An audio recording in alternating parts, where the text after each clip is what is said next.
Hola,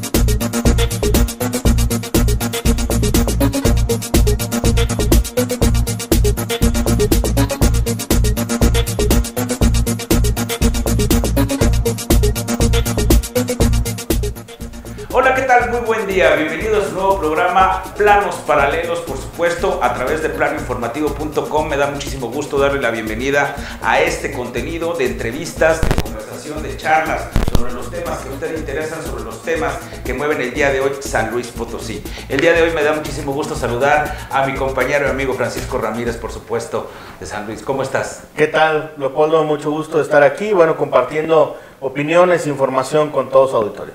Por supuesto, David Medrano.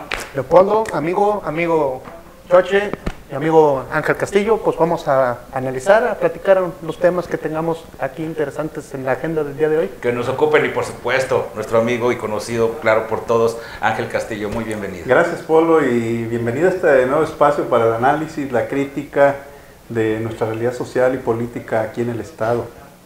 Por supuesto, y es que hay mucho de qué platicar el día de hoy, y verdaderamente una vez que han transcurrido el periodo electoral, una vez que se han dado, bueno, pues precisamente los resultados que todos conocemos, ¿qué hay inmediatamente después? Podemos plantear escenarios, podemos plantear inclusive, si gusta usted verlo de esa manera, futurar un poquito, y precisamente a lo mejor también se trata de eso, el poder vislumbrar qué es lo que potencialmente podría ocurrir en San Luis Potosí. Y vamos a hablar primero del tema del Congreso del Estado, si me lo permiten. Y es que es importante plantear la forma en la que se va a conformar un Congreso del Estado que tiene características muy particulares y que, bueno, pues vale la pena destacar lo que será en ese plan, sobre todo en términos de los partidos que estarán integrándolo, que las mayorías tradicionales ya no van a ser las mismas. ¿Qué podemos esperar ahora de una legislatura después de esta que acaba de salir, que no le fue de lo mejor, como usted bien lo sabe?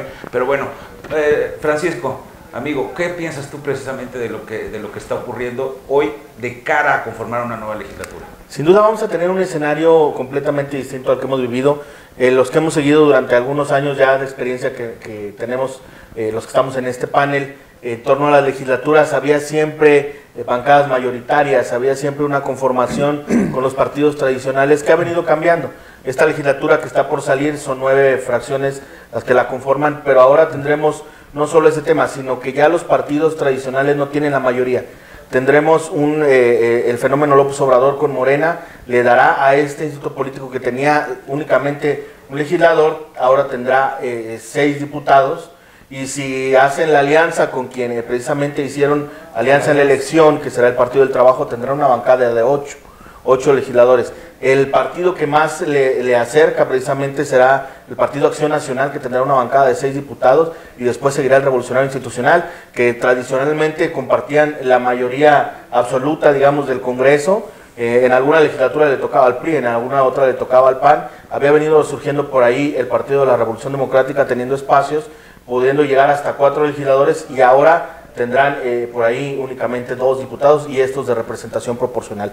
La realidad es que esta elección nos deja una conformación muy plural del Congreso, pero que también obedecerá a nuevos esquemas de hacer la labor legislativa, porque desde este punto de vista no será la misma dinámica que se ha venido manejando con anterioridad en otras legislaturas. Tendrá que haber un cambio al interior del Congreso, su dinámica será distinta, y habrá que esperar el trabajo cómo es que se desarrolla precisamente desde el interior del Congreso, y cómo es que se puede llegar a los acuerdos teniendo una legislatura tan variada. Eso es importantísimo, el que se puedan romper a lo mejor algunos paradigmas, como tú bien lo sabes. ¿Qué opinas tú? ¿Se está avanzando o es más de lo mismo? A mí me parece, amigos, se da un fenómeno muy interesante a partir de esta tsunami que vimos después de la elección del 1 de julio. Coincido en las cifras que platica aquí nuestro amigo Paco, sobre esta pluralidad tan rica que va a tener el Congreso local. Va a ser muy llamativo el caso específico de Morena, con una bancada que es mayoritaria, con los números que tenga, es una bancada que es mayoritaria, que por primera vez eso llega como partido político, por primera ocasión, a tener cierto poder, influencia dentro de lo que es la Cámara local.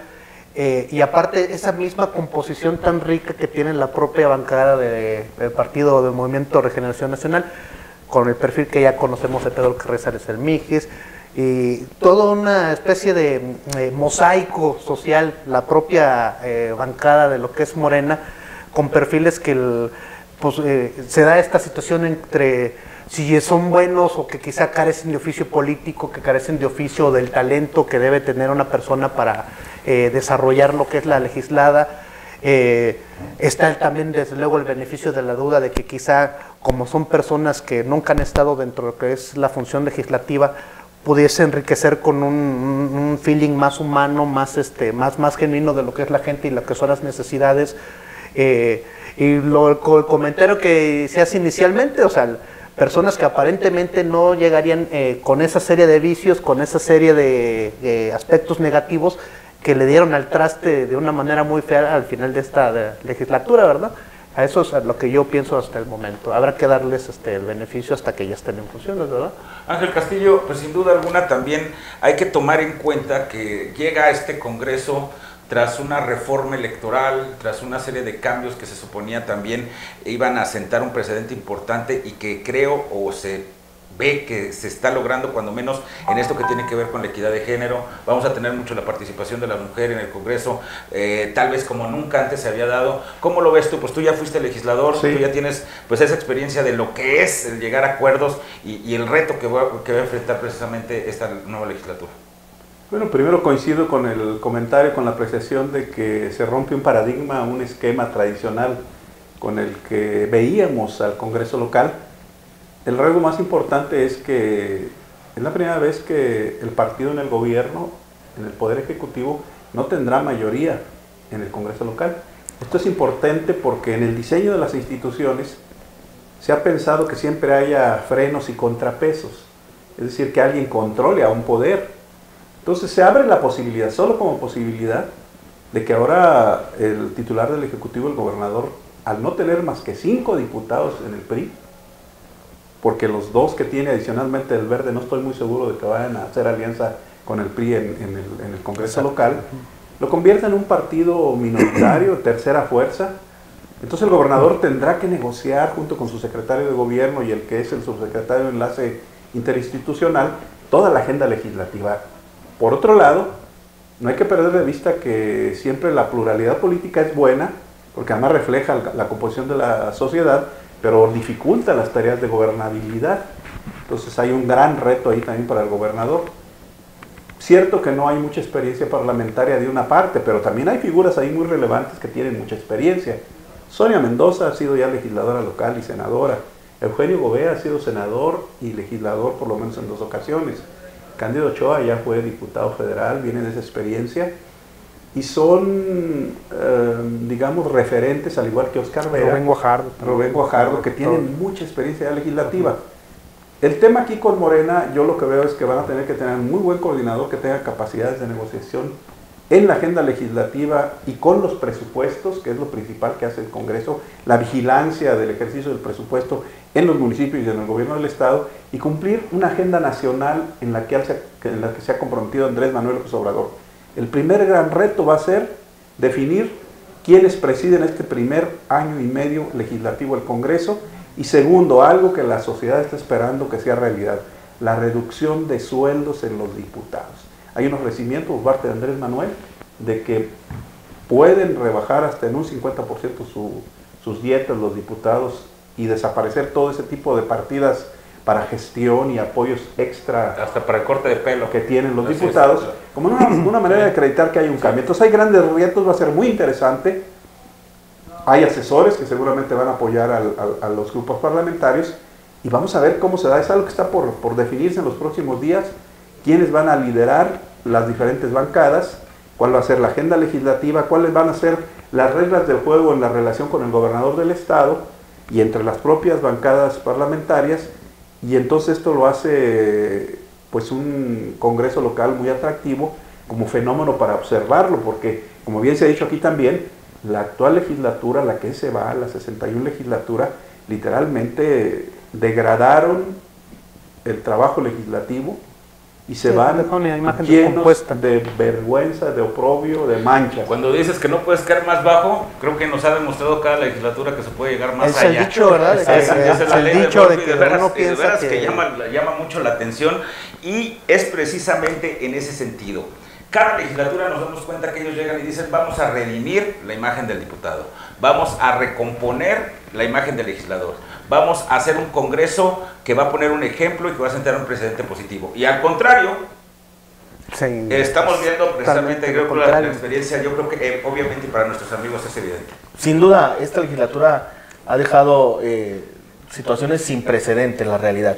Veíamos sí el tema de algunos ciertos abusos, veíamos el tema de ciertas situaciones que se venían presentando con la legislatura, conforme avanzaba la 55, la 56, la 57, algunas situaciones, algunos diputados, pero no habíamos visto una generalidad en la que un Congreso se viera tan inmerso en temas de escándalo, en temas de corrupción, en que las organizaciones ciudadanas tuvieran que venir a decir: aquí están estos diputados que están haciendo esto mal. Ese es un buen punto, perdón que te interrumpa. Adelante, adelante. Mira, efectivamente son desempeños cada vez más Cuestionables, digamos. cuestionables, o todas esas cosas son más transparentes hoy día. También. O sea, También. es más, los diputados, el funcionario, están más expuestos a una observancia ciudadana que los puede estar viendo, los puede estar fiscalizando. Que los Y puede hay una tener- mayor participación, también hay que decirlo, la participación ciudadana. Antes había uno que otro grupo, uno que otra persona que específicamente se dedicaba a vigilar el quehacer del gobernante o del representante en turno. Ahora vemos 5, 6, 7 organizaciones que están constantemente vigilando no solo el desempeño, en qué se gastan el recurso, cuál es su actuación, cuántas iniciativas presentan, cuáles en realidad proceden o no proceden, si en realidad son importantes para la ciudadanía. Ese es el tema. La legislatura que va a entrar ahorita tendrá no solamente estos 7, 8 ojos encima, además el fenómeno que se genera en esta elección que acabamos de pasar va a representar que estén encima precisamente, por ejemplo, de la bancada de Morena. Sí. ¿Qué va a pasar con la bancada de Morena? Esta bancada de Morena va a ser la más vigilada, ¿eh? Sí, van a La ser realidad van es a que ser más es demandantes con ellos. porque la expectativa con estas personas es mayor que con los priistas, que con los panistas, que con los perredistas. A esos ya los conocemos. Ajá.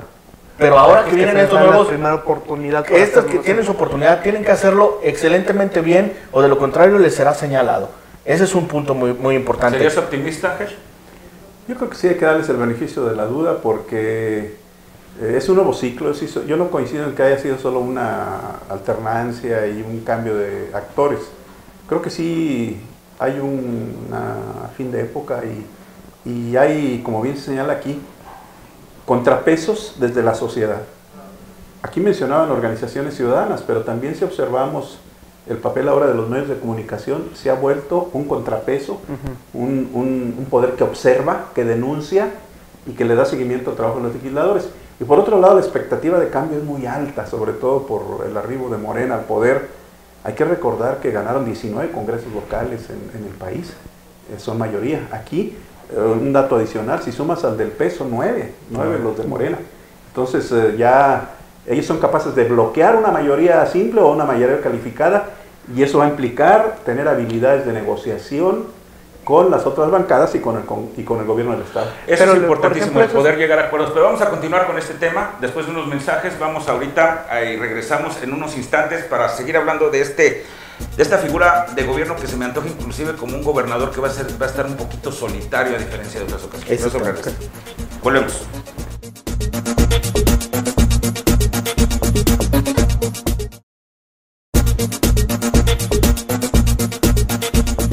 Regresamos nuevamente a Planos Paralelos, amigos. En esta ocasión, bueno, por supuesto, me da muchísimo gusto. Estamos platicando de la conformación del Congreso del Estado. Si no estuvo con nosotros un poquito antes de irnos a este breve corte, estamos platicando del cómo queda el Congreso del Estado, la figura precisamente también del gobierno ante una nueva legislatura que sabemos que, bueno, pues sin duda alguna tendrá retos importantísimos.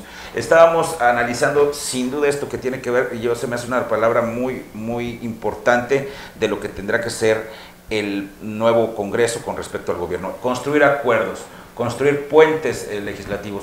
¿Cómo se podría ver esto? Digo, porque hay mercenarismo político. También. El punto que quería mencionarles hace un momento, no sé cómo lo perciban ustedes, por eso insistía tanto en el perfil tan rico que tiene la bancada de Morena, ¿verdad?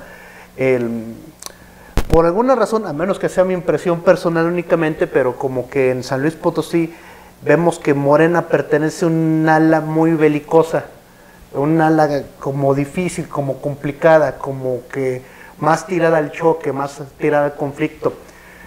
Esas serán las características propias que van a tener la bancada con estos diputados, porque si son características así, se va a complicar bastante la construcción de acuerdos.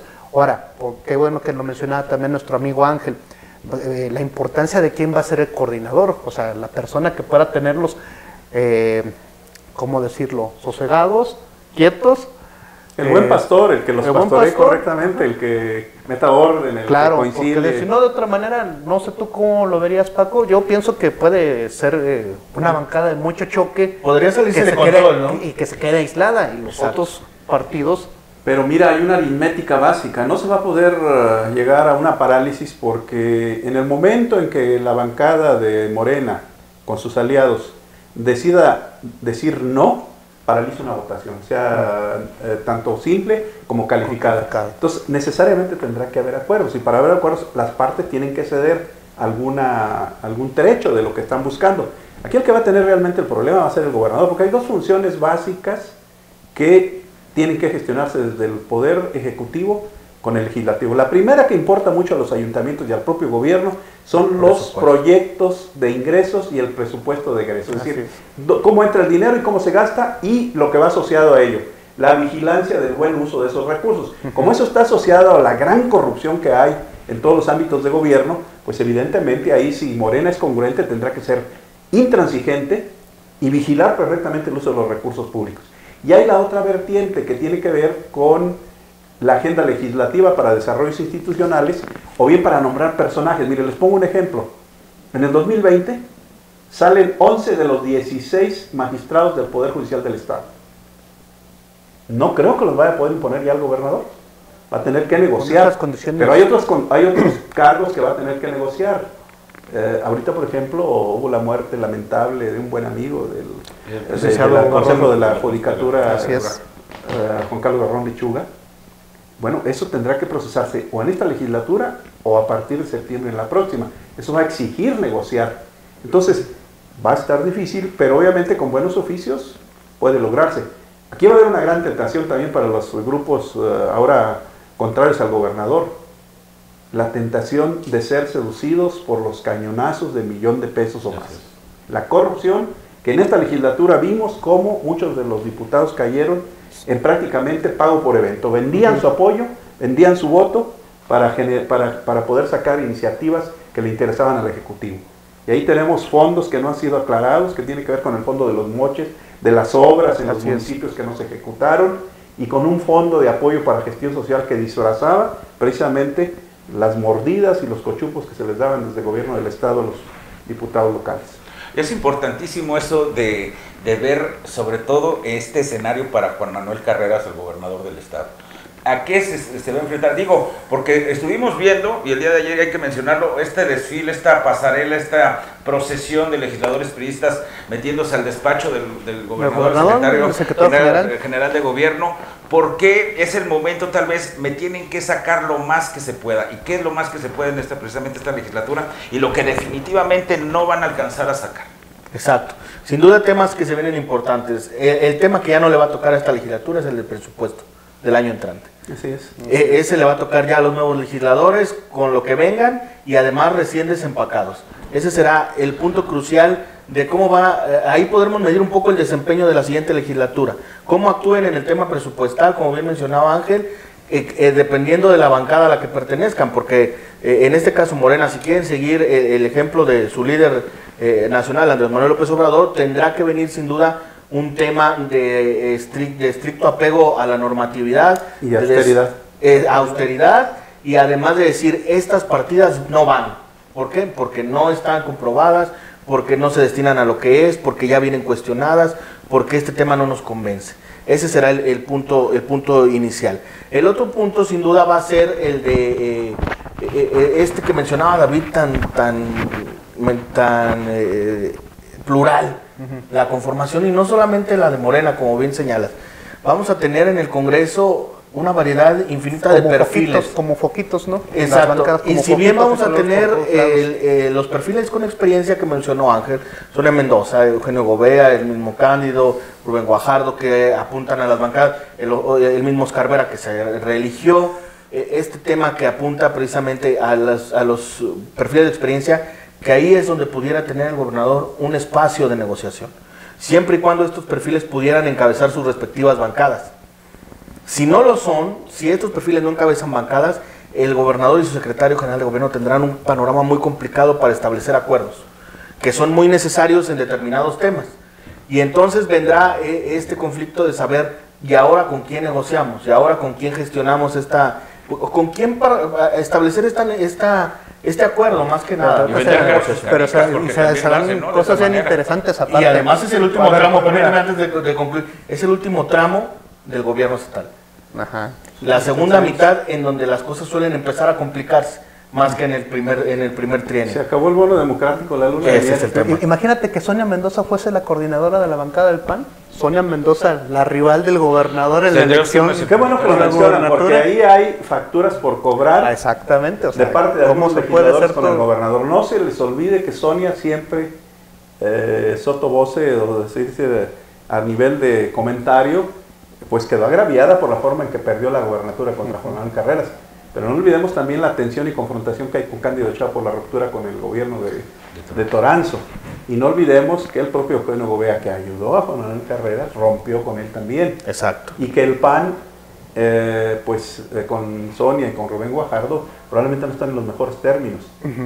Ahí la pieza que, digamos, lleva una buena relación con el gobernador es Oscar Vera, que además tiene experiencia legislativa, pudiera cumplir una función importante. El problema es que no tiene suficiente bancada. Él, por ejemplo, sería un buen coordinador de la bancada del PRI. Porque ahí en la bancada del PRI no hay alguien con la experiencia suficiente. Si bien es cierto, Betty Benavente ya fue diputada, pero no se destacó por sus grandes cualidades como parlamentaria. Claro. En cambio, el que es abogado, que conoce perfectamente y está en alianza con el PRI, es Oscar Vera.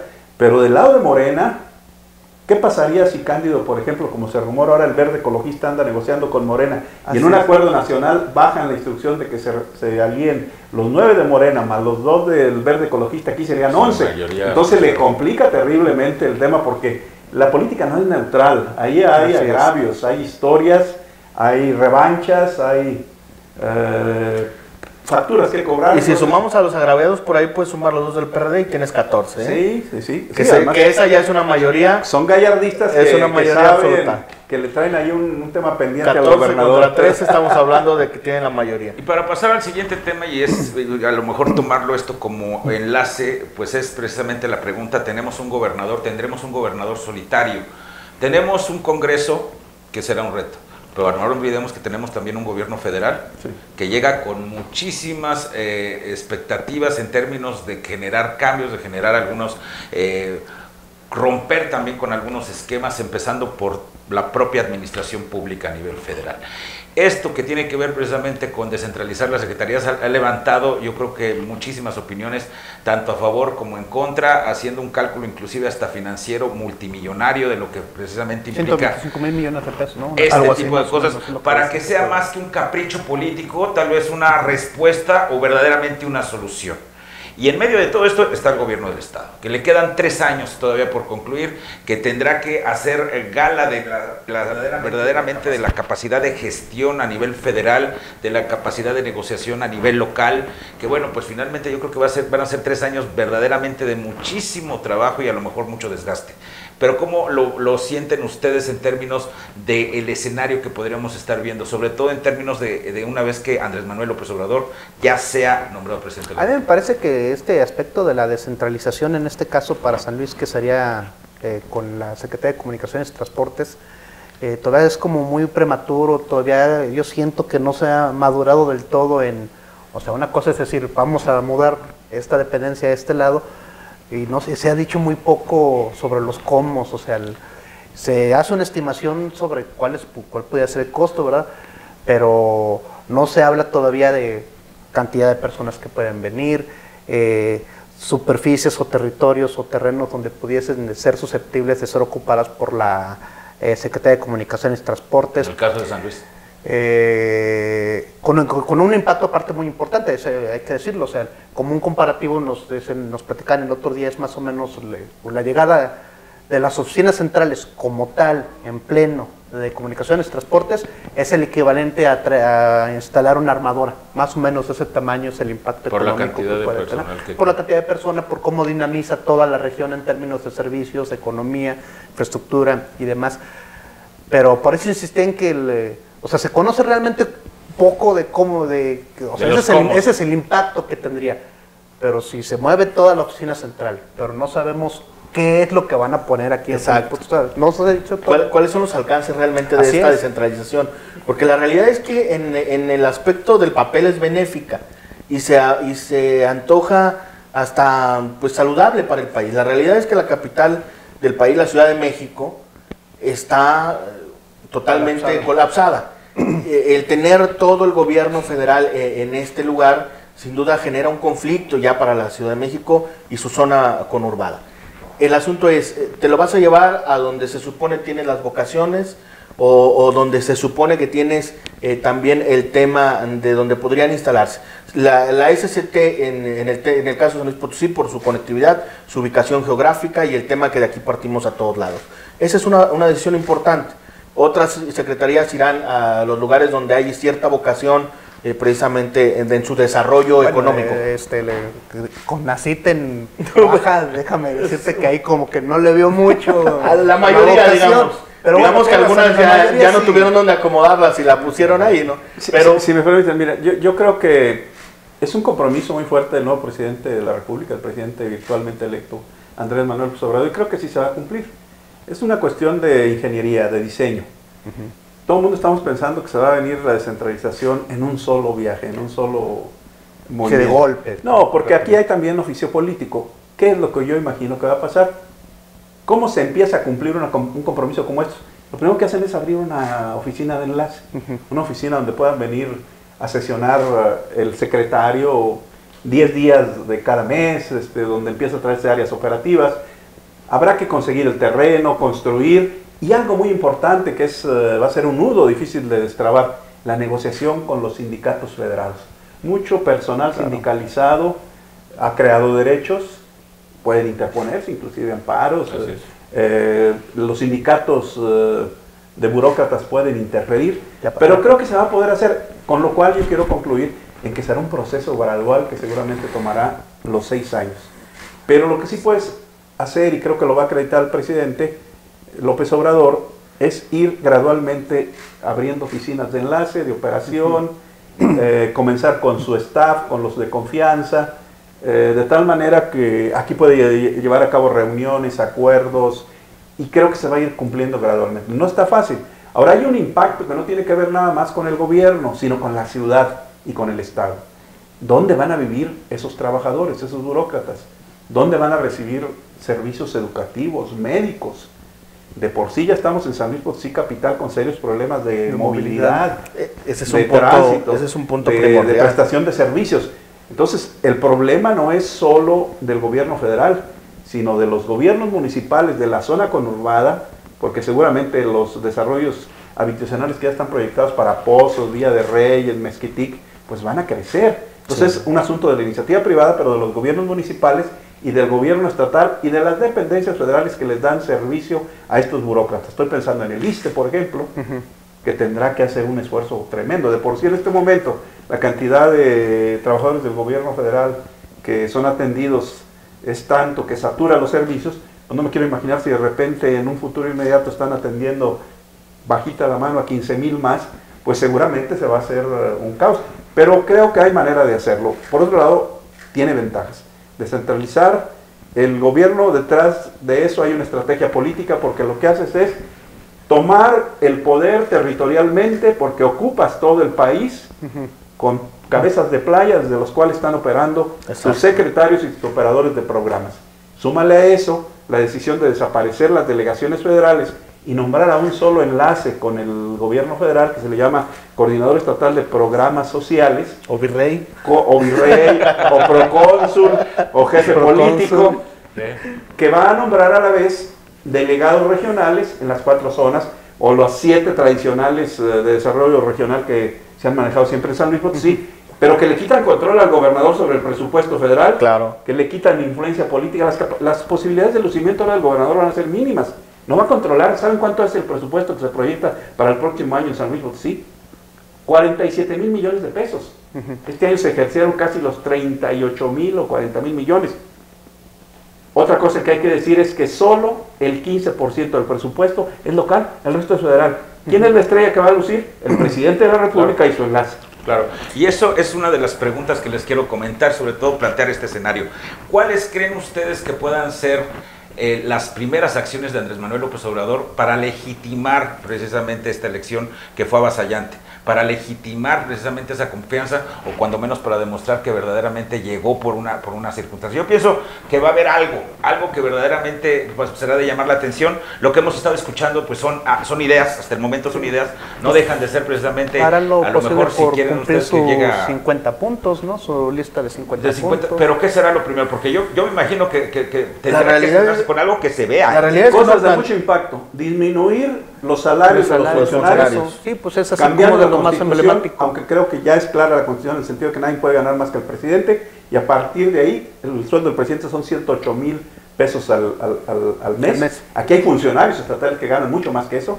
Y de ahí para Esa abajo. va a ser una primera forma de acreditarse. Claro. Segundo, algo que va a gustar mucho a la población, disminuir al 50% el financiamiento de los partidos políticos y descentralizar, así sea con oficinas temporalmente, digamos, parcialmente ocupadas por los titulares en ese plano, y reformas constitucionales que le permitan echar para atrás algunas reformas como la educativa, por ejemplo. Digamos que echar para atrás es un asunto ahí medio extraño. Yo creo que nada más van a acomodarle ciertas cosas y dirán que echaron para atrás la reforma educativa. Es muy complicado revertir ya reformas que están aprobadas y posicionadas. Habrá algunas modificaciones que le puedan hacer, pero la realidad es que revertirla yo lo veo muy complicado. Las reformas, vamos a mensajes, pero quiero que platiquemos sobre esto que tiene que ver con las reformas, que bueno, pues, ¿con qué se va a romper y qué va a continuar, ¿no? Volvemos en unos instantes.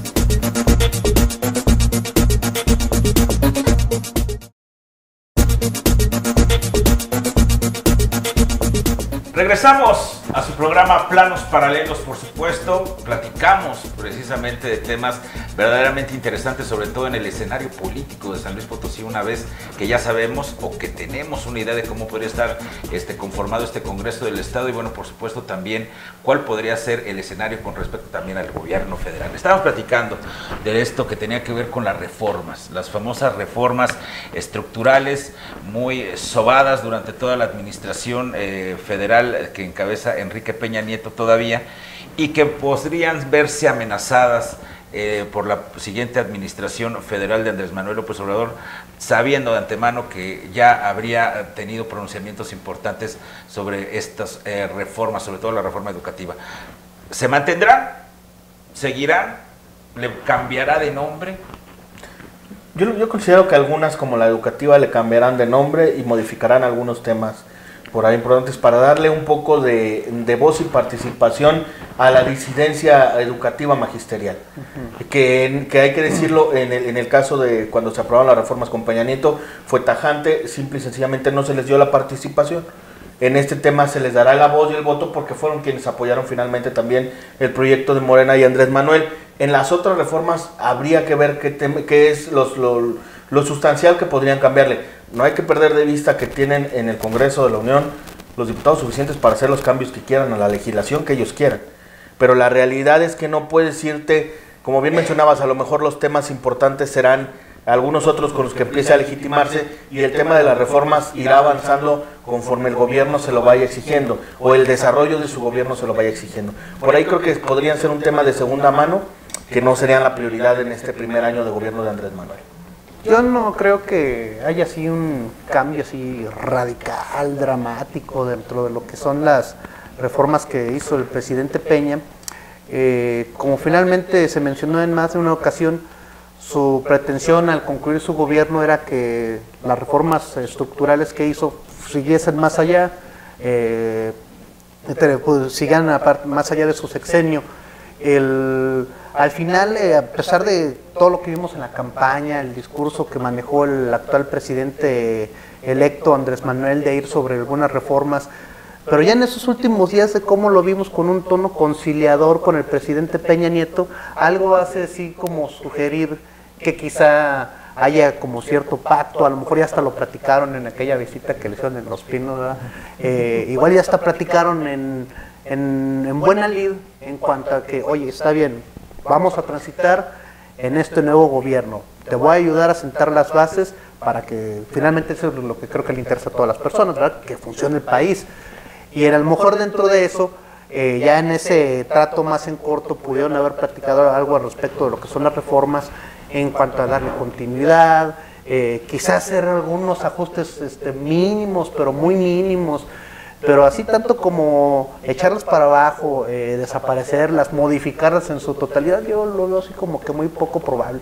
Es más, suficiente tienen con toda esta agenda de trabajo de descentralización de la administración pública, de generar estos aspectos y cumplimiento de promesas de campañas, como ya los mencionamos anteriormente. O sea, tienen suficiente con eso al menos durante los próximos 3 años como para estar pensando en vamos a hacer ajustes o parches a la ley, a las reformas. Es lo que yo creo. No, el nuevo gobierno que empieza en diciembre, de Andrés Manuel López Obrador, se va a topar con una realidad que ya está muy dura, que es difícil de cambiar solo por la voluntad. Entre ellas están las reformas estructurales. Quiero, por ejemplo, referirme a la reforma financiera fiscal. López Obrador ha señalado que no habrá, por lo menos en los primeros años, un aumento de impuestos.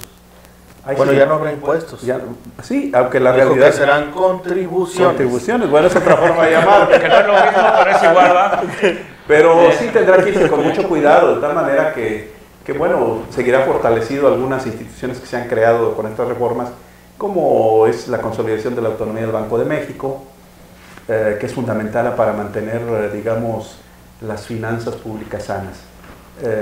Por otro lado, coincido, la reforma educativa sufrirá ajustes, se le quitará ese componente u olor que tiene de más que ser una reforma educativa, una reforma laboral punitiva que castiga a los maestros, flexibilizará la evaluación de los maestros, que es lo que más irritó y aterrorizó a los maestros. No hay que perder de vista que además está por ahí resucitando políticamente el Bester Gordillo, no solo la coordinadora. Entonces esas presiones, y que además en la campaña fueron aliados de López Obrador, seguramente van a flexibilizar, no revertir las reformas. Un tema muy sensible va a ser el tema de las reformas energéticas. Creo que hace bien el presidente López Obrador en prometer que va a hacer una revisión de todos los contratos y licitaciones que hay, no solo del aeropuerto, sino de todas las licitaciones que está habiendo respecto de extracción de gas y petróleo. Que por cierto aquí en San Luis... Que es un tema que estamos viendo, ¿no? Reciente con el fracking en la Huasteca. Le mostró al gobierno federal y al gobierno del estado el tamaño del problema en el que se puede mover, si creen que pueden entrar a rajatabla a intentar, digamos, dar concesiones para extraer gas y petróleo en la Huasteca, que seguramente la va a haber, pero esos temas son temas que se van a frenar y que van a ser tratados de otra manera. La descentralización creo que va para adelante, aunque no es una reforma estructural, sí es una promesa. Entonces creo yo que va a ser algo gradual. López Obrador tiene la gran ventaja que llega con una legitimidad enorme. Después de la Revolución Mexicana no ha habido un gobierno que llegue con esta legitimidad, con un poder enorme, 30 millones de votos, que le da el control de la Cámara de Diputados y Senadores y que le da, digamos, un bono democrático, una tolerancia por parte de los ciudadanos para que tome decisiones. Le dieron todo el poder para que tome decisiones y estamos ante la gran oportunidad de que de verdad haya cambios radicales. Pero también en el riesgo del poder absoluto. Exacto, en donde al no tener un contrapeso ni en las cámaras ni en el gobierno y tener precisamente este cheque prácticamente en blanco que le da la ciudadanía para decir queremos un cambio radical, una vuelta de 180 grados precisamente en el rumbo del país, que existe el riesgo de que estos personajes encabezando por el presidente se puedan perder en el rumbo. Teóricamente puede pasar. pero hay condiciones favorables que podrían tolerar esa figura. Claro. Yo quiero recordarte que después de la Revolución y desde antes, durante el Porfiriato y durante la colonia, la figura del hombre fuerte en el poder siempre ha existido. Y los ciudadanos, masivamente hablando, están más acostumbrados a asociar el poder con un poder fuerte, concentrador de facultades. Las propias encuestas de cultura política dicen que los ciudadanos en México estarían dispuestos a sacrificar parte de sus libertades con tal de que hubiera una mano fuerte que metiera orden en temas tan complicados como son la economía, sobre todo la seguridad pública o la inseguridad pública que vivimos. Entonces sí se requiere un presidente fuerte. Ahorita estamos frente a un presidente que va a tener mucho poder. Ojalá ese poder lo use para bien y que no se vaya a trastornar, porque hay que recordar aquí una famosa frase que dice que el poder corrompe y el poder absoluto corrompe absolutamente. Sin embargo, también existen contrapesos, los poderes económicos, los poderes mediáticos, los Estados Unidos, la prensa o el poder mediático y los movimientos ciudadanos, así sea con un poco menos de poder, pero son contrapesos donde yo dudo que el presidente de la República electo, López Obrador, se vaya a meter en un problema. Entonces, ojalá, digo, porque la verdad es que este país requiere muchísimos cambios y además no podemos negar la legitimidad con la que llegó, nos guste o no nos guste, aun cuando es digamos, el 30% de los electores y algunos discutan, aleguen que el otro 70% no votó por él, bueno, pero dejaron que pasara esto, ¿verdad? Claro. Y además, como no hay otros actores relevantes que puedan hacerle ese contrapeso porque están desprestigiados, como los partidos políticos y la clase política, pues entonces López Obrador tiene inmejorables posibilidades de hacer cambios radicales si actúa con prudencia, con visión de Estado, con equipo que esté comprometido. Ese va a ser un tema importante. Y bueno, porque bueno, también ha sido muy cuestionado la incorporación que ha hecho de algunas figuras a su gabinete que pueden aparentemente dar al traste. Sin embargo, bueno, acuérdense que López Obrador fue catalogado en mala leche durante la campaña como el Cordero de Dios, aquel que perdona los pecados del mundo. Y entonces fue capaz de incorporar a figuras como Manuel Bartlett, que hoy está en medio de la polémica. Y ese tema del equipo va a ser sin duda primordial. Ya no abordamos un poco más de fondo ese tema con el tema de los coordinadores estatales, que tan solo con lo que se parece que va a ser la coordinación estatal, y hay muchos cuestionamientos de diversos grupos en San Luis Potosí en torno a la figura de Gabino Morales, que sería precisamente el coordinador de Andrés Manuel en San Luis Potosí. Y hay algunos cuestionamientos, hay algunas inconformidades de los mismos morenistas, incluso, como sucede con el tema de Bartlett y de algunos otros. Es una rebatinga política. Ese es el tema. Empezaron como a pelearse muy pronto por ahí el tema del poder. Habrá que ver hasta dónde llegan estas pugnas internas o hasta dónde se apaciguan o las apacigua el propio Andrés Manuel para decir vamos a transitar de la mejor manera tanto en lo nacional como en los estados. Ese es otro tema también muy importante porque lo hemos visto en años pasados. O sea, de ahora en adelante, ¿cuál va a ser la relación del presidente electo Andrés Manuel López Obrador en sus funciones también, ya cuando lo haga como presidente a partir de diciembre? ¿Cuál va a ser su relación con el partido Morena? ¿Quién va a ser el líder moral de Morena? Pues sí. ¿Quién se va a quedar? O sea, ¿cómo lo va a tratar él a Morena? Bueno, de entrada puede hablar, yo soy el presidente de todos los mexicanos. Pero ese argumento lo hemos escuchado infinidad de veces. ¿Qué dijo en aquel momento políticamente Peña Nieto? Que ser una sana salida, cercanía ¿no? con su Una partido, sana cercanía, partido, claro. Sí. O Cedillo o una sana distancia. Exacto. Es una gran incógnita. Lo que yo sí creo es que López Obrador tiene un liderazgo carismático, que está mucho más allá de la institucionalidad y que seguirá siendo quien controle las decisiones en ese partido a través de operadores políticos. Claro. Como lo hará también a través de sus superdelegados o coordinadores estatales de programas de desarrollo, y que es un gran pacificador. Al final de cuentas no habrá problema que sea capaz de rebasarlo a él y a la autoridad moral y política que en este momento tiene. Yo veo difícil que alguien dentro de Morena vaya directo al choque o a la confrontación con el presidente de la República. Y a mí se me antoja recordar un poco la llegada de en su momento Vicente Fox. Y quiero recordar, porque el fenómeno Vicente Fox en aquel año 2000, pues también estaba generando una serie de expectativas, especulaba mucho, se hablaba, bueno, pues precisamente de lo que podía ocurrir de acuerdo a lo que él decía, hasta el momento en el que se convirtió en presidente. Claro. Y eso yo creo que hay que tenerlo muy claro como mexicanos, porque sin duda alguna también la forma en la que se dio la participación ciudadana, basada tal vez en una esperanza, en una gran expectativa con este resultado, vamos a ver qué tipo de presidente vamos a tener con Andrés Manuel López Obrador. Y lo digo porque finalmente yo creo que sí va a ser una circunstancia en la cual al primer año, sin ir más allá, podríamos tener ya un panorama de lo que van a ser el resto de los 6 años de gobierno. Y está obligado, porque acuérdense que una promesa de él mismo es que a los 3 años va a ser un ejercicio de consulta popular. 2 años. 2 años, ¿no? Dos Bueno, años. Después de modificar los 3. A los 3 años, Pero- lo que se llama la confirmación o revocación de mandato. Ajá. Se va a someter al ácido de las urnas para preguntarle a los ciudadanos si quiere que siga adelante. Entonces es un gran reto, por lo tanto van a tener que empezar a dar resultados desde el primer inmediatos. año de gobierno. Fíjate que es importante lo que menciona Polo, porque el fenómeno precisamente que se dio en el año 2000 fue muy similar. Este tema de la gente volcándose a las urnas para dar un golpe en la mesa, digamos, y decir, ya no queremos esto, un cambio. queremos una alternancia, pero la realidad es que estamos hablando que hoy a 2018 prácticamente tenemos 2 décadas en la alternancia. Este país durante 2 décadas ha estado buscando un gobierno que no ha encontrado, esa es la realidad.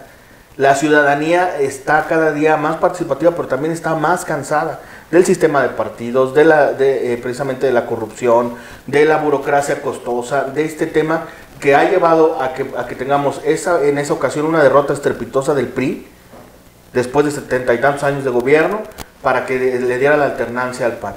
Después se le da la oportunidad al PAN de refrendar, pero no se queda conforme con el desempeño precisamente de Felipe Calderón y sobre todo con el tema de la seguridad, que fue lo que lo llevó al traste, y luego se vuelve un fenómeno muy importante con Peña Nieto, porque el PRI, después de 12 años de derrota, resurge de manera importante, con una votación muy alta, también hay que decirlo, y en 6 años vuelve el país a decir, ya no más PRI, ya no más PAN, ahora vamos a dar otra opción.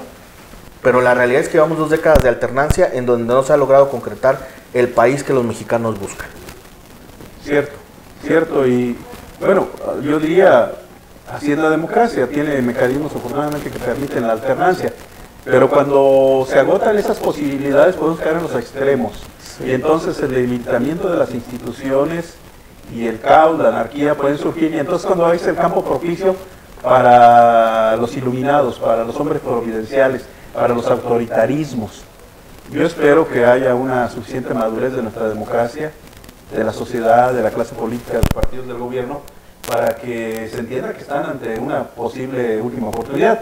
Porque si llega a fallar López Obrador, no veo por dónde, de lo que hoy conocemos, Se pueda sea la construir alternativa. En cambio, sí pueden propuestas surgir alternas. figuras al estilo antisistema, contrainstitucionales, que aprovechen ese estado de ánimo de hartazgo y enojo para montarse sobre la voluntad de todos los mexicanos y ejercer un gobierno, digamos, autoritario, que no consulta, que no oye, que impone, cuyo perfil es lo antidemocrático y lo autoritario.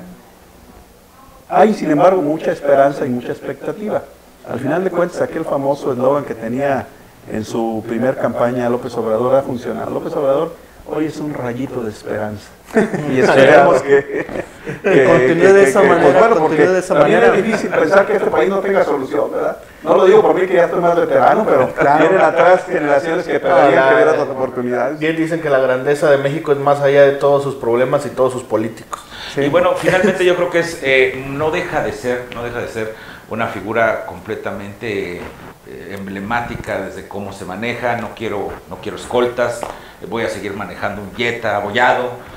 Bueno, yo creo que son señales y está detrás de la figura de Andrés Manuel López Obrador, claro que hay un gran plan de mercadotecnia también, ¿por qué no? Y sin duda alguna, claro, pues, el estar manejándose así es precisamente parte de todo esto que vamos a estar viendo.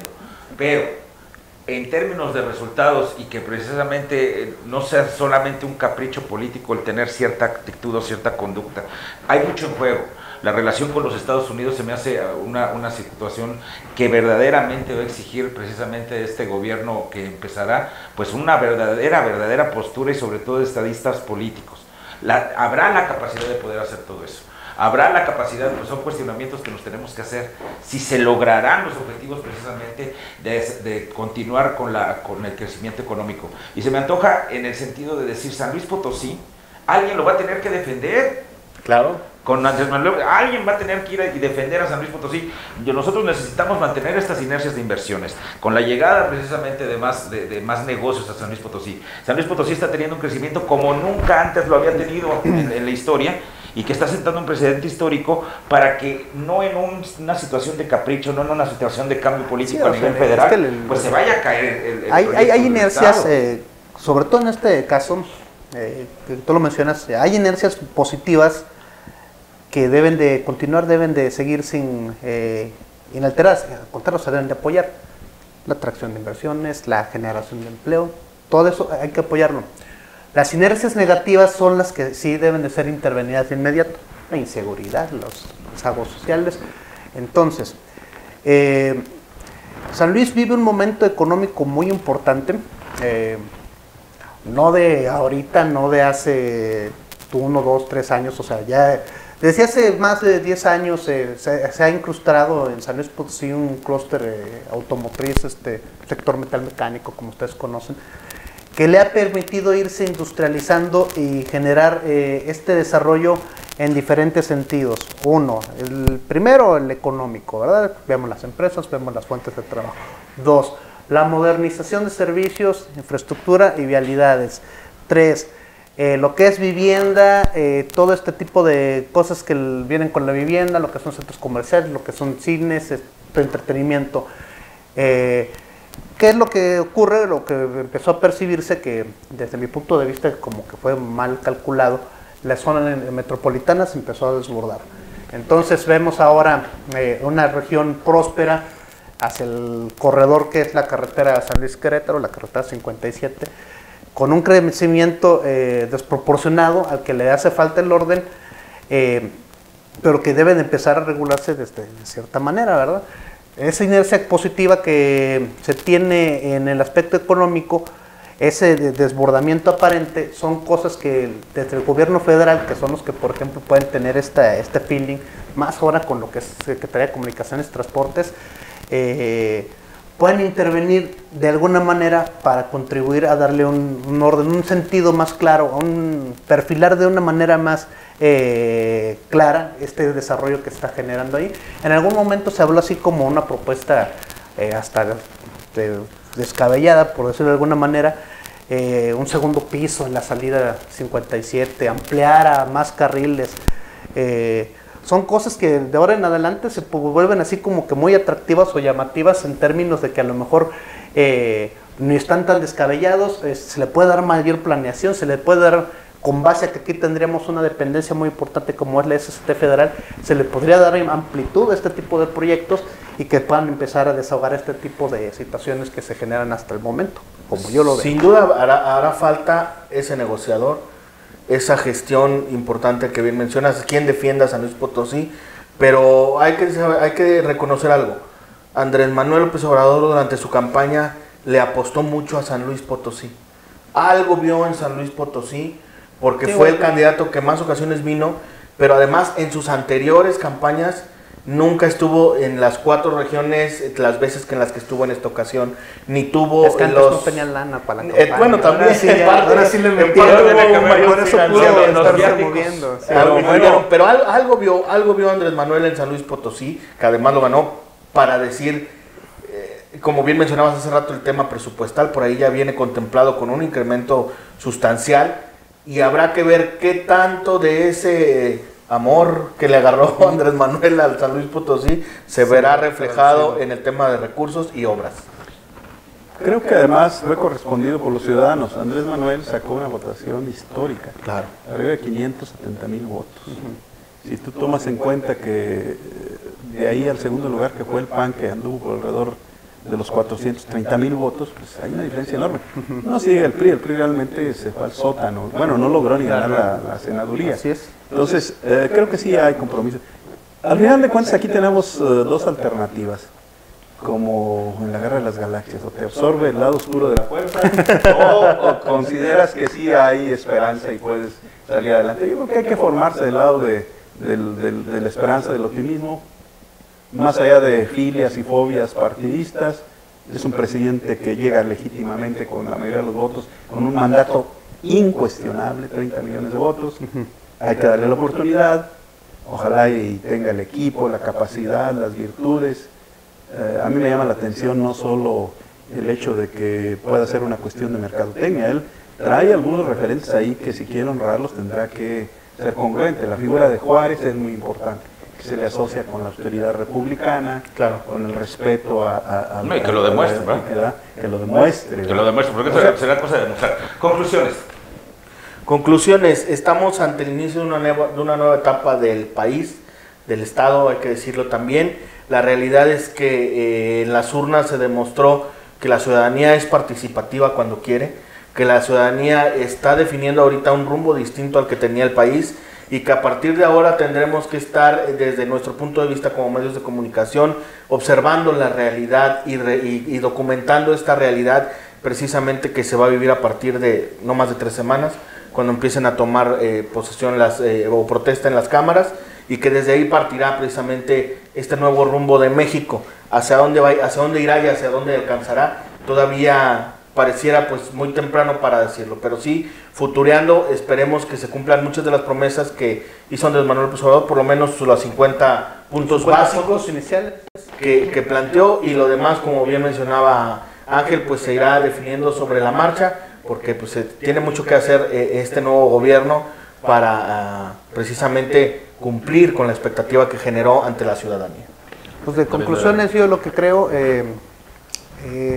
para no abundar más en los temas que hemos agotado, yo creo que de las cosas más importantes que hay en este momento es este replanteamiento que se da al sistema de partidos. O sea, después de esta muestra del 1 de julio con los resultados que obtiene Morena, a nivel local, desde alcaldías, la cantidad de congresos locales que va a tener con mayoría de Morena, el Congreso de la Unión, tanto en la Cámara de Diputados como en la Cámara de Senadores, que dejan así a los otros partidos como representaciones en algunos casos ridículas, verdaderamente ridículas, de 10, 11 legisladores, representantes. Yo creo que eso es lo que se viene de ahora en adelante también, una redefinición de lo que es el sistema de partidos. Una nueva clase política. Claro, una nueva clase política. Ya se vio que el mexicano está harto con un perfil de un político que es así, es que es el corrupto, que es el que se roba el dinero, que es el que hace esto, que es el que tiene buenos sueldos, que es el que tiene una serie de prebendas y estipendios que uno no tiene. O sea, esa clase de político ya la gente dijo, esto se acabó. Ya, o sea, el sistema de partidos en este momento en México como está, ya, es obsoleto. Ángel Castillo. Bueno, mi conclusión es que estamos frente a un escenario de incertidumbre y esperanza. Sí hay muchas incógnitas, muchas preguntas, pero yo veo un estado de ánimo que está esperando que ese cambio sí se dé. Hay una gran responsabilidad del nuevo presidente de la República que ya está electo y que está por ser definido ya oficialmente como el presidente. Y hay muchos retos que enfrentar por parte de los gobiernos federal, local y municipal. De tal manera que yo creo que el país tiene viabilidad y que como es tan plural en su composición, espero que se encuentren los mecanismos de acuerdo, de negociación, para que esto funcione. No es fácil, sin embargo, estamos ante una nueva época, terminó un ciclo del sistema político mexicano y se está abriendo otro, y que hay muchas cosas por construir, yo diría también como conclusión, que hay un escenario propicio para que nuevos actores políticos, nuevas instituciones puedan abanderar el cambio y que los ciudadanos puedan creer en que sí es posible a través de las instituciones y de la política mejorar las condiciones en que se vive en este país. Muy bien. Bueno, no deja de ser algo importantísimo. Yo quiero agradecer la atención a su programa. Claro que sí, Planos Paralelos. Por supuesto, Francisco Ramírez. Un placer, Leopoldo, cuando nos invitan con gusto estaremos. Muchísimas gracias, David Medrano. Gracias, Leopoldo. Muchas gracias por la oportunidad. Gracias aquí a mis extraordinarios amigos por compartir estas ideas y pues aquí estamos al orden cada camino. Ángel Castillo, como siempre, amigo. Gracias, Polo, igual, Paco, David. Muchas gracias, un placer disfrutar, compartir con ustedes este espacio de análisis. Y nosotros, claro que sí, puede usted estar seguro que estaremos tratando estos y otros temas importantes de todo lo que ocurre en la vida social, política de nuestro San Luis Potosí. Esto es Planos Paralelos. Muy buenas tardes.